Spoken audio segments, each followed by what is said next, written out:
3 Propstream lists you should pull every single day. What's up YouTube, Biz Matthew here. Welcome back to my channel. In today's video, we have a Propstream video for you, whether you're a real estate agent, a wholesaler, or a real estate investor looking for some deals to make in your real estate investing journey. Propstream is a great software that I use in my real estate business to find off-market deals.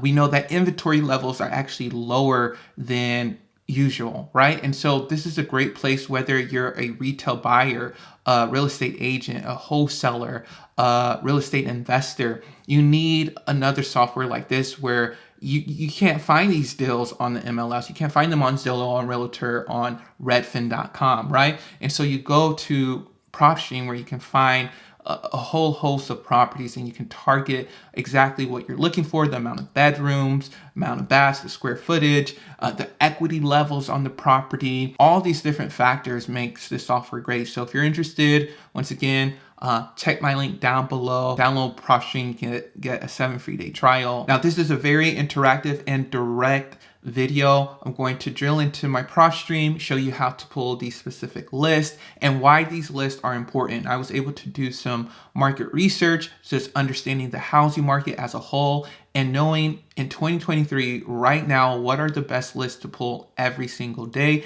and even for next year. All right, so the first thing I want to talk about is foreclosure. So foreclosures are increasing, right? The government kind of put a ban on them, or more of a moratorium on foreclosures. Now the government is allowing more banks to take hold of properties, right? And more foreclosures to happen. So foreclosure filings for the first quarter of 2023 are up 6% from the previous quarter and up 22% year over year. That's a double-digit gain, which is very important.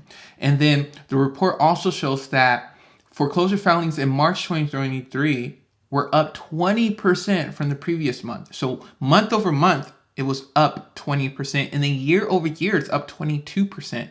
So not only is it growing quarter over quarter, but it's growing month over month, right? February was much lower than it was in March. And you're probably going to see that trend continuing on happening later down the year and throughout the rest of the year. And so with that, we have different charts. So you see an increase happening. It did flatten out a little bit these last few quarters, but they are definitely increasing.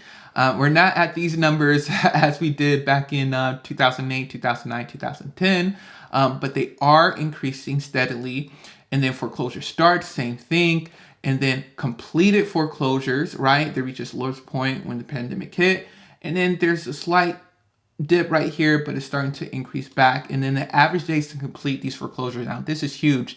Foreclosures are just taking a long time. And I think this is what we as real estate investors, as a wholesaler, should pull, because it's taking 950 days to complete a foreclosure, meaning that so many people are in these pre-foreclosures time periods that makes it super attractive for a wholesaler, for a real estate investor, for an agent to start talking to these people, knowing that a lot of them have 3 years, almost 3 years in order to complete their foreclosure, right? And so on Propstream, we go here, I just pick Nashville, Tennessee. You go down here, and then all you can do is click pre-foreclosures, which they should have right here. And then from there, they show the properties. Now, there's only 8 unique properties. There may be different criteria that I'm not pulling in, but pre-foreclosures is a great list to start to target. There we go, bank-owned properties too. Maybe you can call a bank and ask for a different, like if they're selling a property or whatnot. But I think it's interesting. So I think looking at pre-foreclosures every single day, making sure you look at the stat, whether you're using another platform, is very important because they're updating every single day. And so that's important. And then also with pre-foreclosures, I think another way to pull it is just look at people who bought houses, or look at the type of equity they have in a property, because usually people who are in pre-foreclosures, they don't have a lot of equity in their house. And so that brings me to my second list, which I saw right here, talking about how home equity ticks downward again across the U.S. as housing market remains stalled. A good list to target is people with low equity, not only for pre-foreclosures like our first list, but also for creative financing. Whether you want to do a mix of seller financing and sub 2 or just mainly do sub 2. So the way you pull that list on Propstream, make sure if you all are interested, check my link down below, download Propstream. It could be either owner occupied or whatever. But what you go to valuation and equity. And let's say you want them to have at least 90% equity or a minimum of, like, it doesn't matter, or a minimum of,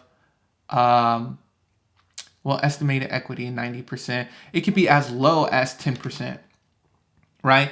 Now, there is a ton of properties like that, but you could put a maximum on that amount. So it can be anybody who owns between 10 and 20% of their houses, or it can be 0 to 10%, right? Does that make sense? So essentially, estimated equity is the amount of equity they have on the property, meaning the rest of the amount or the value is tied up in loans, right? So if someone owns 5% of their property, they have a property that's worth $100,000, but they owe $95,000 to the bank, right? Let's say they're in a situation where they don't want to, keep on paying for their property. So instead of selling it on the market where someone's going to offer them less than market value, they don't want to come out of pocket. So you can come to that person and be like, hey, I'll pay for your mortgage payment, right? Sub 2, right? And take on this property myself. So that's the second list, to look at low equity properties, right? And so hopefully I've been saying low properties and not high properties. So properties with low equity, right? And a high amount of loans, because that's the second list. So if the first list is pre-foreclosure, the second list is looking for properties with low equity. And so you can target them to do a sub 2 deal. The next list that I want to target is just your classic, hey, the opposite of low equity. Let's say you're wholesaling a property or you're trying to flip a property, and a lot of these people don't have a lot of equity in their property.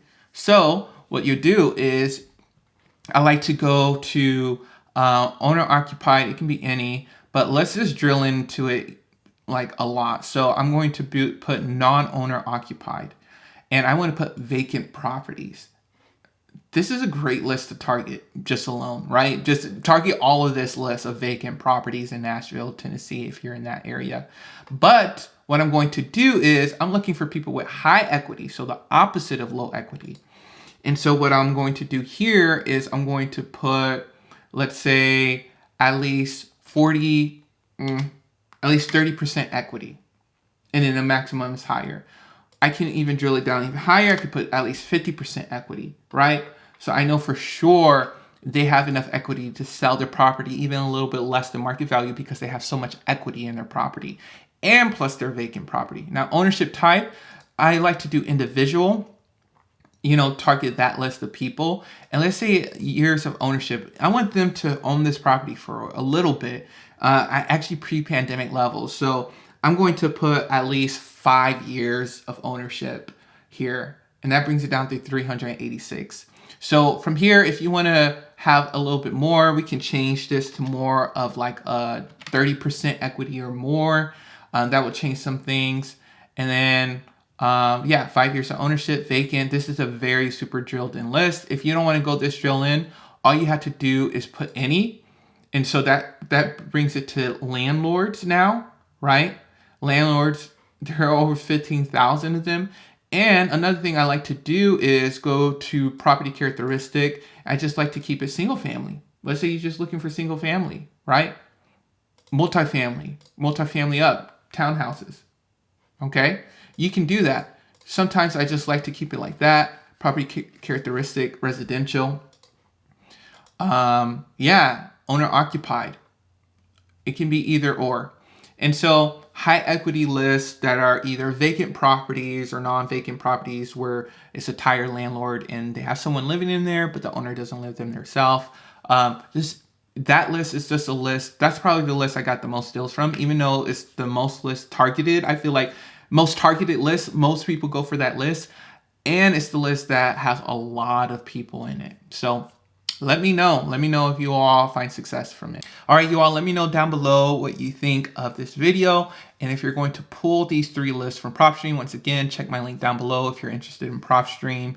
It's a great software where you can pull lists and find motivated sellers. And so make sure you check my link down below. All right, talk to y'all later.